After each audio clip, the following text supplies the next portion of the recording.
Hey guys, it's Peyton, and today I'm going to be discussing my least favorite books of the year / worst books of the year / most disappointing, whichever one you want to call it. I unfortunately read some books, as we all do, that weren't my favorite. While I don't despise any of these, and I do not think you should just never read them just because I said I personally didn't like it, I still didn't like them. But really, I feel like everybody has different reading experiences with every book, and I feel like you could love this book. I just didn't personally like it, and that's totally okay. If this is your favorite book of all time that I'm discussing today, I am sorry, but really, we're all allowed to have our own opinions as long as we're not being freaking hateful meanies, and I don't feel like we're doing that. So we're gonna be respectful and nice today, and if you're an author, do not watch this video, because what the frick is that thing going on Twitter? Why are we not allowed to do our yearly little negative reviews? This is a normal thing of booktube. What's going on here? I think I have 7 books here, and I read 80-ish books. Really, to have only 7 books that weren't my favorite, it's pretty good. I normally enjoy most books that I read, and even the books that I didn't like I have other things that I can find that are good about them, just overall I didn't really like them.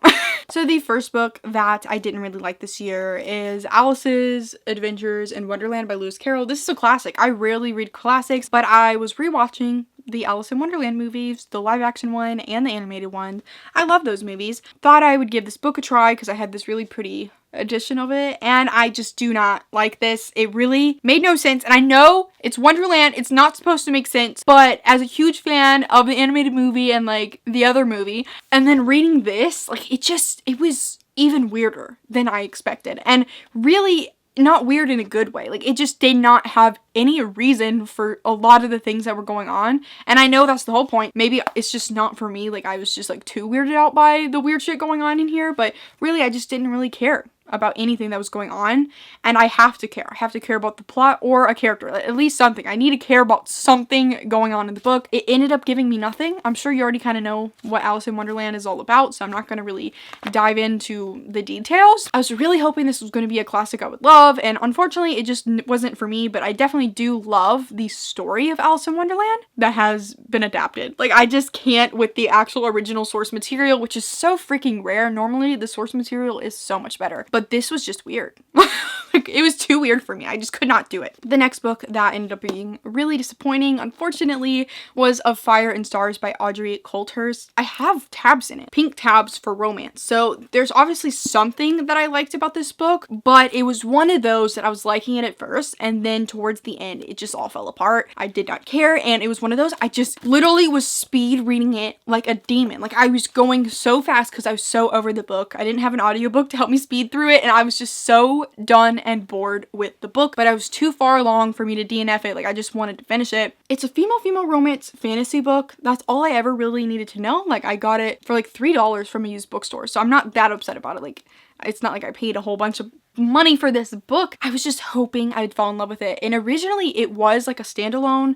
There's a prequel book, and recently there is a sequel that came out. And I just have no interest in reading it because really, I just don't like the world of this book. The fantasy and the magic is just so horribly done, so terribly explained. And I'm a fantasy lover, so it just was so awful to me and so tropey, just regular freaking boring ass fantasy shit. And that's okay, I can do that, but it was just, the world building was so bad. You just didn't understand anything that was going on in this book. The romance, it was okay. It was okay. I obviously like something if I had these pink tabs here, but in the end, just the book overall was just not very well executed in my opinion, and it's really sad because I was really hoping I'd love this book so much. The basic premise of this book is this girl, Princess Denalea, or Denna, is getting married off to this prince. She's going to be the queen one day of this kingdom. She is starting to fall in love with the sister of the man she's supposed to marry, so that ends up being a problem because she's supposed to be with the brother. The next book that I unfortunately did not like, I actually have a whole rant review for this one,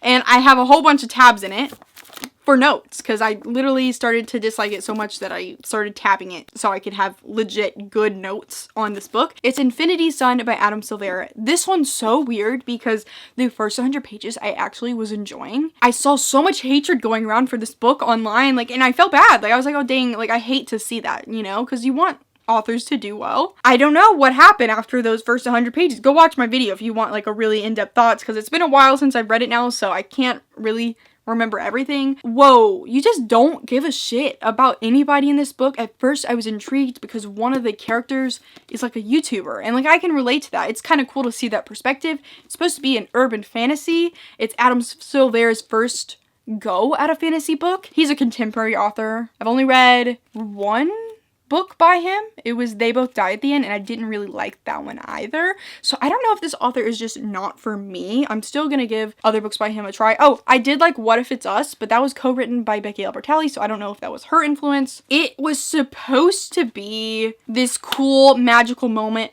I genuinely cannot explain this book to you. It ended up being like little superheroes. Like little superhero people. They're not supposed to be like, I do not know how to explain how weird this was. It's just, you really just didn't give a shit about the characters. That one character who was a YouTuber, he ended up being just such a boob. Like, he's such a little bitch. Like, he is so snobby. He thinks he deserves everything in the freaking world. It's about these twin brothers. One randomly gets magic, and yeah.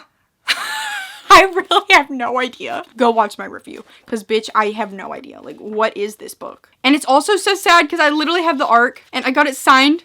And like, I've met him and he's so nice, and like, I really want to like this book, but I didn't like. The next one is another one I was really hoping to love, but it just did not end up going that way. It's Wilder Girls by Rory Power. Now this one I was nervous for because it does have a lot of mixed reviews. Seems like you either love it or you hate it. And I think it gave it like a 2 stars. Like, I just did not like this book. And the main freaking reason, the core of the reason for most books that I dislike, is I felt nothing for the characters. If you cannot build up characters that I end up somewhat caring for, then your book flopped for me. You can have an interesting concept, you can have a cool plot, you can have all this crazy stuff going on. But if I do not care about the character in the center of it, if I do not care if they die, if I don't care about anybody, then what's the point of me reading it? Like, I'm really a character person for any entertainment I consume, movies, TV shows. I really have to care about the people in the situation, or it's just pointless for me. And this book just failed in that department. It had an interesting concept. There is this disease that this school of girls got, and they've all been stuck at the school. Everybody's dying, and like, there's a lot of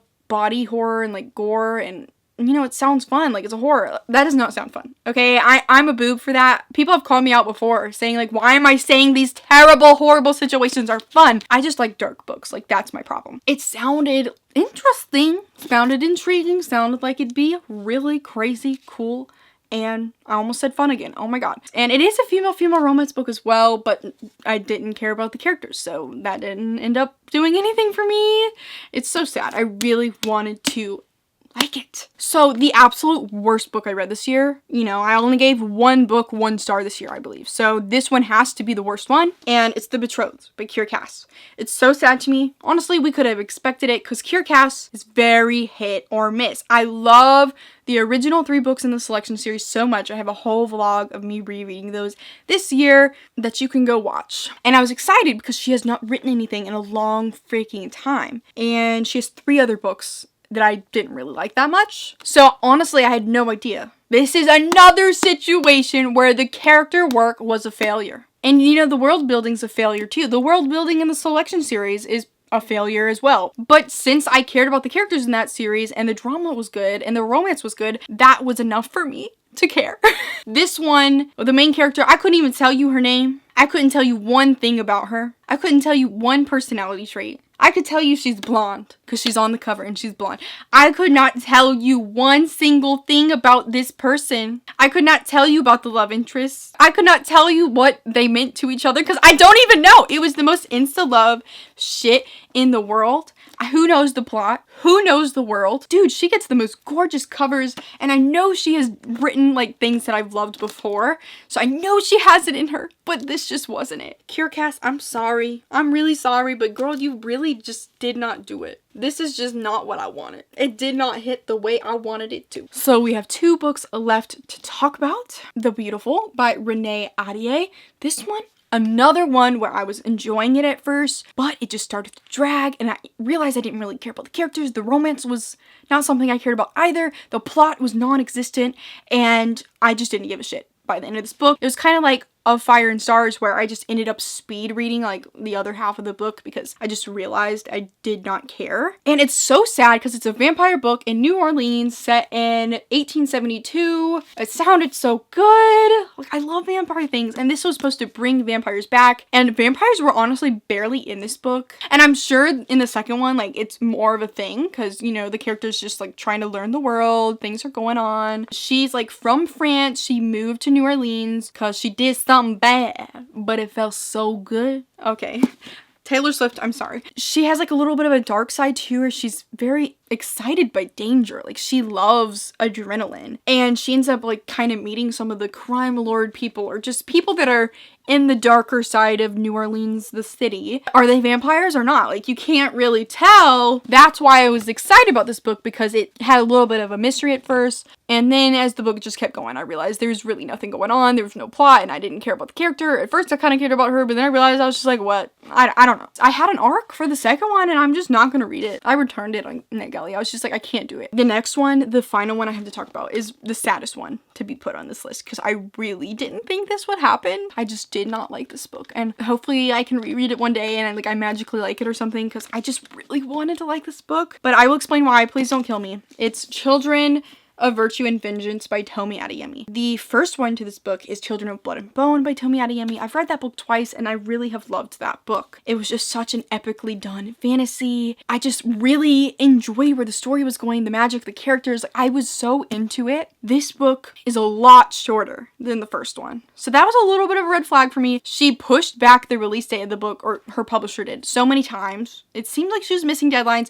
I don't really know what was going on, but I read the acknowledgements section, and she was saying that this book was originally like massive. It was originally 600 pages. This book has been cut down to 404 pages. The other book, I think, was at least 500 pages or something. Honestly, that's where the problem is for me. I really feel like so much was cut out of this book. All of the moments that had life between the characters were cut out. Like, I genuinely loved the characters in the first book, and in this one, it just felt so dry. Like, I just did not feel the connection between them anymore. And one of my favorite characters from the first book was barely in this book. It was just so odd to me, because I just really got bored in this book too. It's so weird, because I really loved the first one, and honestly, it might just be a second book syndrome, and it does seem like she was struggling to write this book, and like there's just a lot of pressure. Like, the first one blew up so much, very obviously, you know? How do you follow such a massive success and like such a great first book? I really am still going to read the third one whenever that one comes out, and I really hope it ends up like saving this one for me. Those are all the books that disappointed me this year. They're not the worst books of all time, other than The Betrothed. And I do think there's a lot of people out there that could still really love those books, and I'm not saying that they are doomed to be books that are terrible for the rest of eternity. Like, you could love them. So if any of the descriptions sounded interesting to you, you should definitely check them out. And I realized I didn't even explain this book. It's pretty much just a magical fantasy book, and there's a journey to bring back magic. The king is mad. I'm so stupid. I guess that's it for this video. Thank you guys so much for watching. Like this video, comment down below, have a good day, please subscribe, make sure to follow all my social medias, which are linked down below, and go click the bell button, which is right by the subscribe button, which you should have already clicked, and goodbye.